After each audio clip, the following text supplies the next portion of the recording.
सती जी ने जब देखा कि भागी न भागने भी पाई, और आगे देखा श्री राम खड़े।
बहुत भागने की कोशिश की है, आहा, लेकिन क्या देखा है कि कोई राम है, लक्ष्मण है और सीता जी है, हनुमान सेवा में लगे हैं।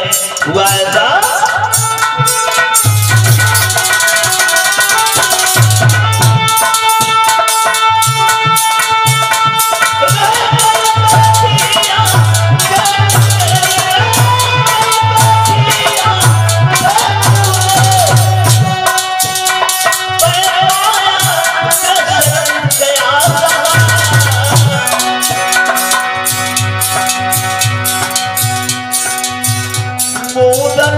समय सब कुछ देखा, बोलते समय कुछ भी न रहा।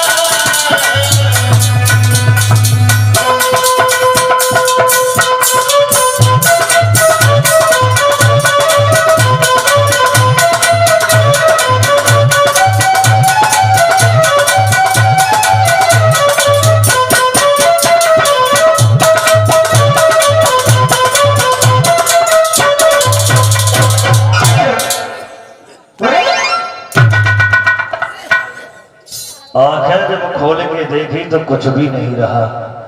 सती जी जो है बड़ा परेशान है कि ये क्या हुआ, हम तो इनकी जांच करने के लिए आई थी, ये तो हमारी ही जांच हो गई। और जो पीछे खड़े जो भैया का उठाए कर हारोगे का मतलब इस गांव में कोई शिष्टाचार नहीं है, हैं? ले ना इसको खड़े मत हो, चले जाओ। हाँ, लेकिन कथा कराने से, हमारे यहाँ आकर के कथा कहने से फायदा क्या हुआ? अगर आपके जीवन में थोड़ा भी अगर चेंजिंग नहीं आई, बदलाव नहीं आया तो क्या फायदा हुआ?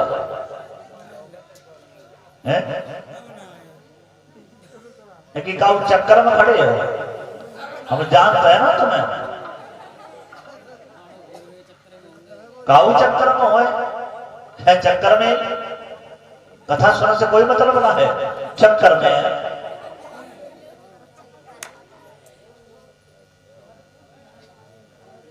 सुखदेव जी कहते हैं कि हे राजन परीक्षित, सती जी बड़ा दुखी हुई हैं, सोचने लगी वो कहां जाए, भोले बाबा के सामने कैसे जाऊंगी।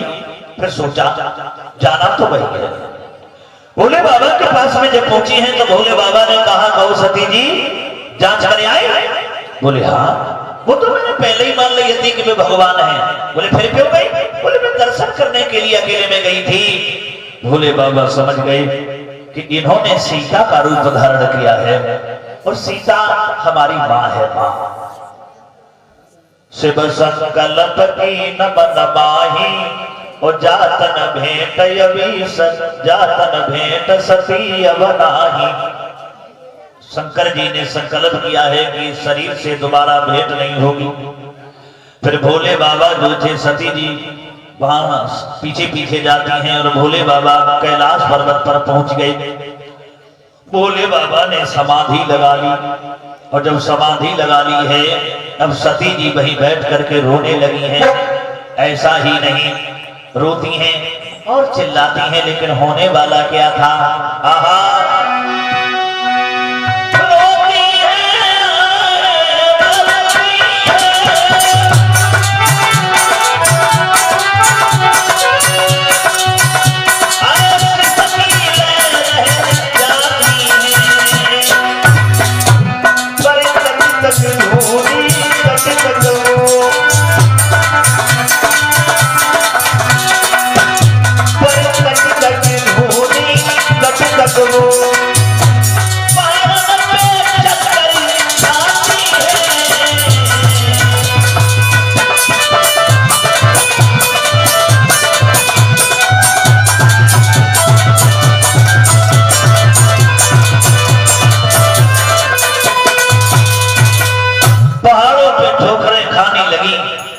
सती जी अब कहां जाती? भोले बाबा की वही सेवा करती नहीं। समाधि में धीरे धीरे 87,000 बीत गए और 87,000 वर्षों के बाद में जब भोले बाबा की आंखें खुली, तब सती जी का ऐसा जब प्रेम देखा, त्याग देखा, तो भोले बाबा ने सती जी को अपनाया और बड़े आनंद से वहां रहने लगे।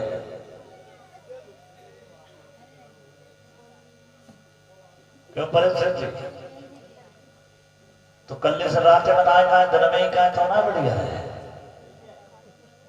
अब धीरे धीरे सब टलक गए।